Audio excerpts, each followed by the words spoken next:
Ah, wala pa yung mga buyer ko ha. Paano kung magpupwesto kasi sobrang init doon sa pinagpupwestuhan nila doon, oh. Doon sa tabi ng kubo. Dito malilim kaya dito ako nagpwesto. Tsaka si Red Rider. Ayan. Wala pa yung mga buyer ko. Wait ko lang. Meron akong nakitang mga bungang aratilis dito. Ayan, oh. Sarap daw to eh.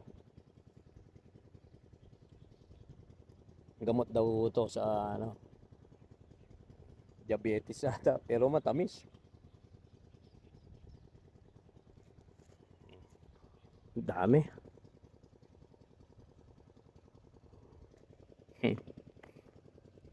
Bunga ng aratilis eh. Malasa eh.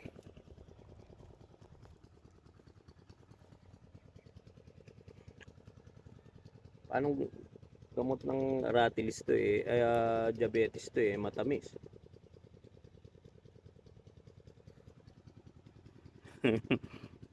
Ayo, malasa. Go, go, go.